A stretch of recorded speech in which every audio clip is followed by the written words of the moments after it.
saame hakkama kõrgushaiguse eelsoodumuse geenitesti väljatöötamisega. Seal ettekandes oli, võib järgmise slaidi panna, või siis selles kavas oli tegelikult kirjas Kristen Tamm, geeniteadlased. Ma olen ainuke, kes seltskonnast ei ole geeniteadlane. Allan seevastu on ja Martin ka, teda täna siin ei ole. Et me oleme kolmekesi, meid ühendab huvi matkamise ja mägede vastu. Palju on siin mägedest ka juttu olnud ja arvame, et see test oleks väga kasulik. Allan räägib täpsemalt just geenitehnoloogia poole pealt. Mina tegelen igapäevaselt virtuaalreaalsusega ja sellega seoses ma võtsin kaasa ka ühe seadme, millega need, kes ei ole Everesti otsas käinud, saavad virtuaalreaalsuses sinna minna. Aga mul jäi maha klaviatuur. Seega, kui kellelgi on klaviatuuri, siis andke märku pärast. Aga Allan. Ma siis alustan väikse bioloogiatunniga. Võib edasi panna. Siis räägin natuke alustuseks kõrgushaigusega, et meil vist ajaga napib, et ma väga pikalt ei jää aurama siin. Aga sisuliselt siis kõrgushaigus algab, öeldakse umbes 1500 meetrist ja tõsiseks enamasti muutub alates nii 4000-5000 meetrist. Ja näiteks lennuki kabiinirõhk vastab umbes 2000 meetrile ja võib-olla mõnigi teist on kogenud unisust, väikest peavalu, peapööritust, kuivi silmi, et see sisuliselt on madala õhurõhu tõttu ja võiks siis lugeda kergeks kõrgushaiguseks juba. Ja siis kõrgushaiguse sümptomid enamasti on peavalu, peapööritus, unetus, isutus, iiveldustunne ja neid sümptomeid on veel. Alati ei pruugi kõik esineda, aga peavalu on enamasti niisugune põhiline. Ja siis toimemehhanismidest tegelikult täpselt ei teata, aga on mitmed teooriad, miks siis kõrgus meile niimoodi mõjub, niimoodi halvasti just mõjub. Ja valdavaks teooriaks on siis see, et sisuliselt veresoontest hakkab välja lekkima vedelikku, vereplasmat, mis siis elutähtsates organites põhjustab probleeme, takistab nende normaalset funktsioneerimist. Ja muidugi oma roll on ka sellel, et kõrgel olles on vähem hapnikku kättesaadav ja tekib hüpoksia. Ja ma arvan, et võib järgmise slaidi panna. Ja kui kõrgushaigus areneb natukene raskemaks vormiks, siis võivad edasi tekkida sellised asjad nagu kopsu ja aju ödeem, mis sisuliselt tähendabki seda, et nendes organites lekib vedelikku välja, aju puhul siis kolju sisse ja kuna kolju on suletud ruum, siis see tõstab rõhku ja surub põhimõtteliselt aju, mis siis tekitab neuroloogilisi sümptomeid. Kõige halvemal juhul hallutsinatsioonid, kõnehäired, tasakaaluhäired, kõik need tulevad meil ajust. Ja sama on siis kopsudega, et kui kopsudesse läheb vedelikku, siis me sisuliselt upume. Et kumbki ei ole väga hea variant ja võib väga halvasti lõppeda. Eriti kui siis kõrgushaigus esineb mägedes, kus võib-olla alla tulemine, mis on parim ravi, ei ole nii lihtne. Ja see ongi siis kõrgushaigus ise ühest küljest võib otseselt olla surmav, kui seda ei ravita või allapoole ei tulda. Ja teisest küljest kaudselt, et kui sul on ikkagi vaja teha õige sõlm või õige tee valida ja su riskide hindamine on pärsitud, siis tagajärjed võivad olla üsna kurvad. Ja mis meile eriti huvi pakkuv on see, et kõrgushaigus on hästi individuaalne. See tähendab, et üks inimene võib-olla on hästi sportlik vormis, võiks ju joosta tippu ja teine inimene, kes võib-olla on vähem vormis, enamasti veedab oma päevad diivanil teleka ees ja tuleb välja, et see sportlik inimene, ütleme, joob 5000 peale ja lihtsalt ei suuda enam edasi minna. Samas see teine inimene, kes võib-olla ei ole nii sportlik, läheb jälle nii, et pole midagi hullu. Ja see ongi selline huvitav asi, mis tõenäoliselt on geneetilise taustaga ja mida me siis üritame välja selgitada ja proovida.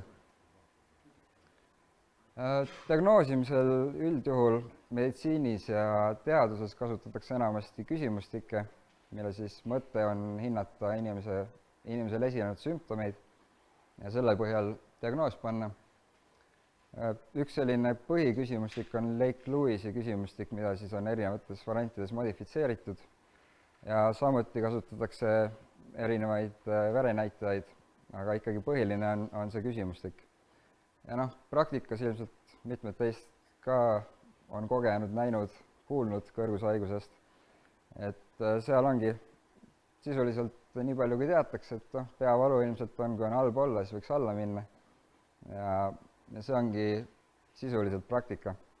Kasutatakse tegelikult hästi palju ka pulssoksümeetreid, mida kasutame ka enda uuringus, aga nende näitudega tuleks olla üsna ettevaatlik, sest esiteks enamasti need on odavad mõõtjad ja teiseks, kuna mõõtmine toimub näpuotsast ja kui on külm, siis näpuotsas on vähe verd, tähendab, et mõõtmistulemused ei ole täpsed ja pulssoksümeeter siis näitab vere hapnikusisaldust ja pulssi.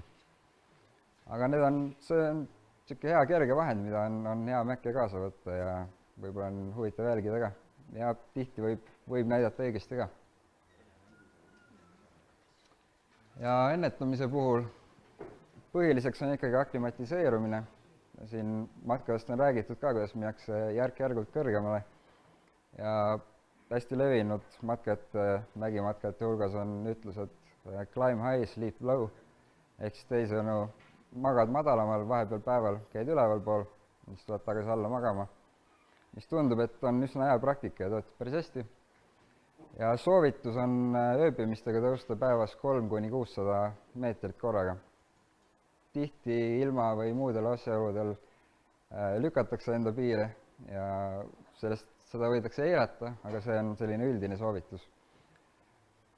Samuti on kasutusel vähendatud hapnikuga telgid või kambrid, sisuliselt hüpoksia kambrid, aga teaduslikult nendel ei ole väga tugevat põhja all ja ikkagi sellele ei tasuks ainuüksi loota, et ikkagi tuleks aklimatiseeruda. Samuti lisahapnikku kõrgematel mägedel kasutatakse ja on ka ravimeid. Ravimitest tegelikult ainuke, mis on järjepidevalt jällegi tõendust leidnud teaduses, on acetasolamiid ehk siis kaubanimega Diamox, mis sisuliselt kiirendab aklimatiseerumisprotsessi. Ta on küll mõeldud, näidustus on tal glaukoomia ravi, aga ta viib kehast teatud soolad välja ja selle tulemusel muutub teie veri happelisemaks, mis annab omakorda kehale märku, et on vaja hapnikku juurde saada, sest happeline veri tähendab, et veres on vähe hapnikku. Ja selle tulemusena hakkate te kiiremini hingeldama ja sügavamalt. Ja see siis aitab kiiremini aklimatiseeruda. Jah, võib paar klõpsu edasi teha. Siin on graafik, mis sisuliselt näitab aklimatiseerumist, kui te jõuate kõrgele. Teie võimekus langeb, aja möödudes algab aklimatiseerumine, võimekus taastub mõnevõrra, kuid mitte täiesti. Ja kui te tulete, viimane graafik, kui te tulete alla tagasi, siis te mõnda aega olete nii-öelda superinimene, et teil on sportlik võimekus on parem kui muidu, aga see ei kesta väga kaua. Ja. Ravi puhul, nagu öeldud sai, esimene asi on ikkagi alla liikuda võimalikult kiiresti, kui on ikkagi kahtlus, et esineb juba ajuturse või kopsuödeem, siis tasuks kindlasti alla minna. Ja samuti kasutatakse 100% hapnikku ehk siis hapnikuballoone, mis on mõnedes riikides, nagu siin ühes ettekandes ka mainiti, lausa kohustuslikud, kui giidiga minna, et see oleks kaasas igaks juhuks. Ja see küll ei ravi kõrgushaigust, aga see annab ajaakna, et kiiremini alla jõuda ja turgutab veidi. Samuti on selline asi nagu Kamoffi kott, mis on pildi peal punases, mõndades suuremates baaslaagrites täitsa olemas. Kui ikka väga halb on, siis pannakse inimene sinna kotti sisse, kuni näiteks helikopter tuleb. Ja selle koti mõte on see, et ta simuleerib minutitega sisuliselt 2000 meetrit madalamat atmosfääri, ehk siis normaalsemat atmosfääri ja see aitab kiiremini taastuda jällegi. Samuti on ravimid, näiteks dexametasoon, mida kergekäeliselt ei tasuks kasutada, sest sellel on üsna tugevad kõrvalmõjud, aga jällegi hädaolukorras on see üks asi, mida kasutatakse. Ibuprofeen on siin ka mainitud, see on põhiliselt peavaluraviks ja sümptomaatiline ravi, et see kindlasti ei ravi kõrgushaigust. Diakarb on üldse sama? Jah, see on sama. Diamox ja diakarb on jah, samad asjad. Ta sisuliselt ergutab, annab boostib nii-öelda, kiirendab südametegevust ja teeb erksamaks, jah. See on acetasolamiid, mis väljub, ei, see on erinev. Jah, seda võib süstida kas veeni või lihasesse üldjuhul. Võimalik, et on ka suukaudseid tablette, aga ma ei ole kindel. Süstitakse kindlasti. Jah, ilmselt võib edasi liikuda. Põgusalt mainisin, et ilmselt on geenid siin mängus, kuna geenid on kõige meie alusinformatsioon. Ja sellega seoses on uuritud üsna palju kõrgmäestikes elavaid populatsioone, kes siis, ja võrreldud neid siis madalamal elavatega. Ja nendest suurtest uuringutest on leitud teatud geenivariandid, mida on seostatud siis nende parema võimekusega kõrgel. Et kui keegi meist ilmselt tunni ajaga 5000 peale läheks, siis väga raske oleks seal hakkama saada. Nemad elavad seal, neil on pidevalt selline suurem võimekus sellisel kõrgusel. Ja põhimõtteliselt meie tahamegi näha, kas need geenivariandid kanduvad üle ka siis meie sekka. Ehk siis kas need näitavad, kuidas tavainimene võiks hakkama saada. Kas paremini või halvemini. Samuti geneetika on populatsioonipõhine, ehk siis iga populatsioon on natukene erinev ja sisuliselt tuleks teha iga populatsiooniga eraldi uuring, et siis saada asjakohast infot. Ja meie teada me oleme esimesed Eestis, kes sellist uuringut teevad ja samuti kõrgushaigus väga tõenäoliselt ei ole üks geen, vaid on mitme geeni koosmõju ja see on väga keeruline protsess kindlasti, aga me üritame sellest selgust saada ja näha, mis juhtub. Ja Kristen räägib teile edasi täpsemalt meie testist, et mu jutt teid liiga ära ei väsitaks. Sellist kõrgustaluvuse või kõrgushaiguse eelsoodumuse testi me ei tea, et oleks olemas. Esimest korda mägedesse minnes siis me uurisime, kuidas ette valmistada ja nagu ei ole midagi sellist, mis peale tavalise praktika siis annaks su enda keha kohta infot. Ja üldjuhul kõik, kellega me oleme juba ühendust võtnud ja oma testi valideerimisse kaasanud, siis ütlevadki, et see on praktika, ehk siis tuleb mägedes käia ja siis õppida oma keha tundma. Oskad hinnata, kas sa peaksid tegema pikemalt aklimatiseerumist või mitte. Aga tegelikult mu enda näitel on see, et minul tekib tasakaaluga hästi probleem. Et mul on kõik muu on väga korras, aga tasakaalu ei ole. Ja nüüd võib-olla, kui ma oleks valinud endale esimeseks korraks mingi väga tehnilise marsruudi ja läinud sinna, siis kõik muu on korras, aga tasakaalu ei ole ja sa pead nagu kuskil kõrgustes hakkama saama, siis see oleks midagi, mida ma oleks võib-olla tahtnud ette teada. Ühesõnaga, see on see, mille poole me siis, kuhu me tahame jõuda, et just need sümptomid, mis sul avalduvad, nende kohta sa saaksid siis põsetesti prooviga infot, kas on sul keskmisest nii-öelda suurem võimalus, et tekivad väga suured peavalud või seedehäired. Nüüd me käisime Kilimanjarol just paar kuud tagasi, siis olidki nagu väga erinevalt avaldus inimestel see kõrgushaigus. Et mõnel oli kõht lahti sisuliselt algusest lõpuni, mis võib olla ka toit, aga võib olla ka mitte. Minul oli tasakaal ära, kõik muu oli väga hästi. Et neid sümptomeid on nagu palju. Selle ongi otsese ja kaudse ohtlikkuse kohta, eks, et kas sa saad kopsuturse või ajuturse, sured ära.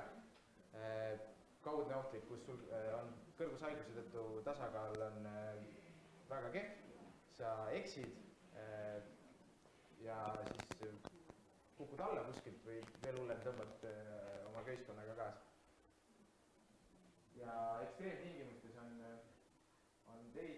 peamiselt siis kopsude ja südamega seotud haigused, mis võivad ka avalduda ja selle kohta saaks ka testiga infot, kui slaidi vahetada.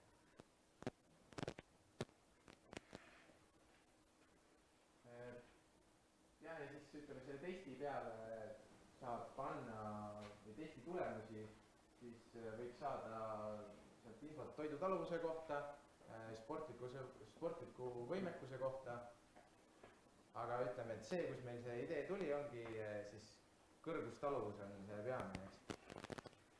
Mis sealt testist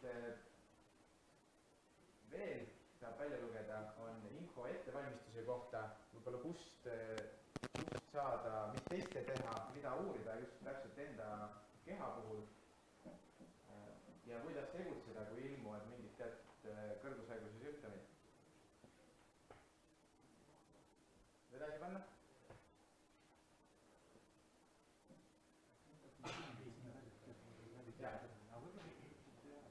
Kellel seda testi võiks vaja minna? Peamiselt on siis alpinistid ja mägimatkajad, aga pigem siis sellised võib-olla esmaronijad ja siis professionaalsed ronijad. Nüüd sinna alla läheb ka grupijuhid suuresti või matkajuhid. Et kui tuleb grupp ja inimesed, keda ei tunne, aga sul on info nende testi või sul on nende testi tulemused, ehk siis sa tead, mis sümptomeid jälgida mingi kindla inimese puhul. Ehk siis ennetada, et juhtub õnnetus läbi selle, et sa loed siis tema käitumist, et oskad soovitada rohtusid või ütleme, tead, et tema võiks vajada keskmisest oluliselt pikemat aklimatiseerumisperioodi. See on sportlased, sest et kõrgmäestikust tehakse palju sporti. Kristjan Erik rääkis konfliktidest kõrgmäestikus ja seal piirilähistel, eks, et tegelikult eriüksus või sõjavägi võiks olla huvitatud testimaks siis inimesi, kes selles piirkonnas sõdima peavad. Kõrgelt töötavad inimesed, ma kunagi Norras puutusin kokku inimestega, kelle töö oli mägedes kaablit vedada või mingit sidejaamasid kontrollida, et kui tööandja ka palkab sellisele tööle endale inimesi, siis tegelikult ta võiks teada, kuidas, kas inimene tunneb nagu mugavalt ennast seal või suure tõenäosusega 6 aja pärast läheb minema, sest ta ei saa kõrgustes hakkama.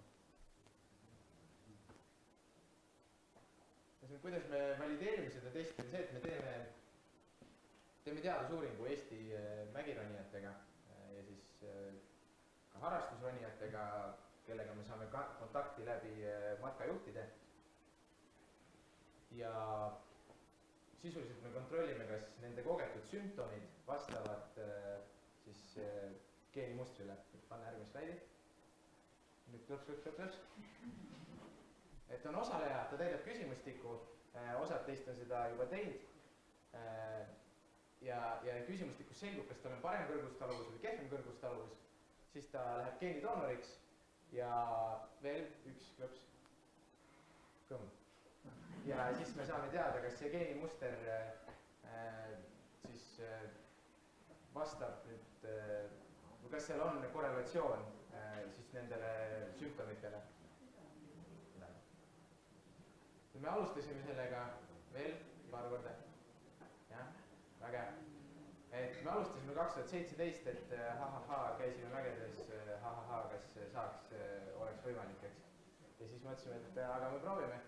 Ja siis 2017 aasta lõpus me võtsime ühendust esimeste alpinistidega ja siis tänaseks on meil 144 inimest täitnud selle siis küsimustiku ja 79 neist on ka geenidoonorid. No ma arvan, et on rohkem tegelikult 79, sest et me oleme palunud saata inimestele kinnitus, kui nad on ära käinud. No ilmselt osad on unustanud. ma aeg-ajalt jälle saadame meeldetuletusi. Ühesõnaga 2019 hooajaks me tahame võimalikult palju saada infot nende gruppide kohta, kes lähevad mägedesse, et anda neile kaasa, et anda neile kaasa matkapäevik ja pulssoksümeeter meie poolt ja siis saada nende gruppide kohta infot ja kuna 2019 märts on geenidoonorlusprogrammi lõpp, siis tegelikult enne seda peaks hakkama ka geenidoonoriks, sest siis me saame need andmed läbi geenivaramu pärast kätte ja saame neid hakata tegema andmeanalüüsi, et siis see korrelatsioon leida. Ja tegelikult ise me oleme seda päevikut täitnud ja osadele ka kaasa andnud, kes siis see aeg käisid, et see on selline just matkajuhi ja inimeste seisukohast väga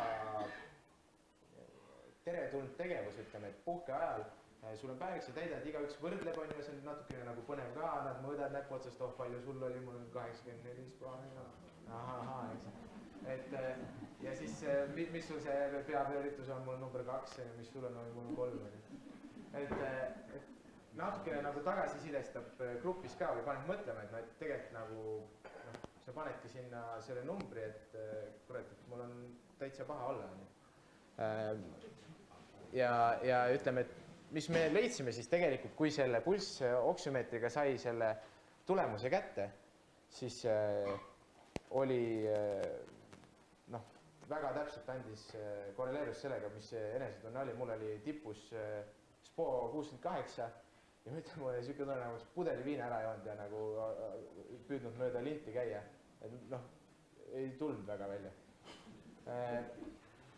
Aga mis see täpselt on, mis need geenimustrid on, seda me uurime. Jah. Ja siis, kes tahab hästi palju lugeda selle programmi kohta, siis www.geenidonor.ee, aga märksõna on siis personaalmeditsiin ja siis igasuguste haiguste ja nende soodumuste uurimine Eesti populatsioonis, sellepärast seda projekti tehakse, meie lihtsalt teeme nendega koostööd ja on väga hea võimalus samal ajal siis proovida välja töötada sellist ägedat testi. Ja see on ülilihtne seda proovi anda kõigile. See võtab 3 minutit, kui järjekorda ei ole. Ja tähtaeg on 2019 märts. Ühesõnaga, nüüd on vist lõpp. Ja tagasisidet saab ilmselt, ma tahaks öelda 2019 lõpp, aga siis ma valetaks, nii et 2020. Meie osas. Ja me saadame teile tagasisidet, aga kuna geenivaramu väljastab andmeid mitmes jaos, siis tegelikult me saame, see projekt saab läbi, siis nad hakkavad neid andmeid saatma, siis saame hakata meie tööle. Ehk siis me sõltume neist ja see võtab kõik aega. Mul ka üks küsimus.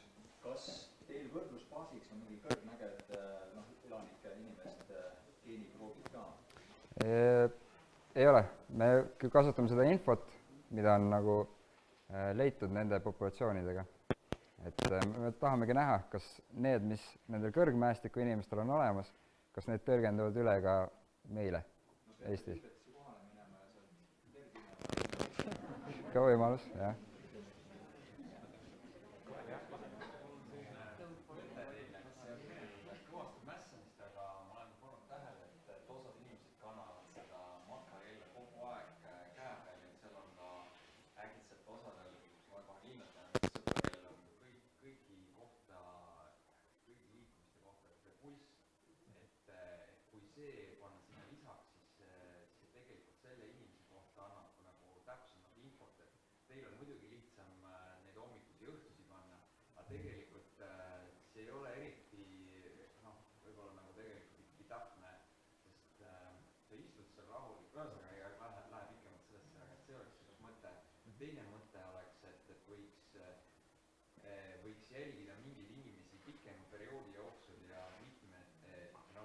võtta sellised, kes on võitluse liitsid, et sellega mässata ja siis teha neile ka mingeid muid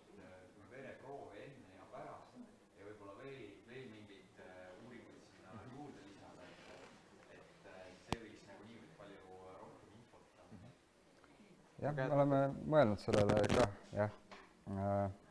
Aga nagu sa ütlesid, et väga palju tööd ja seal on vaja neid inimesi ka.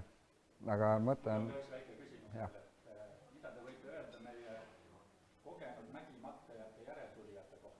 Kas nendest võivad saada ka head mägimatkajad? Lootust on, jah? Ei, teaduslik põhjendus.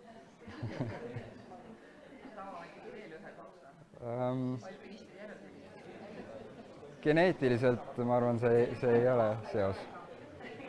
Ühesõnaga, kogu selle põhipoint oli see, et kõik, kes läheb 2019 kuskile ja kelle kontakti meil veel ei ole, siis rääkige kas minu või Allaniga tänase või homse jooksul ja jätke oma kontaktid.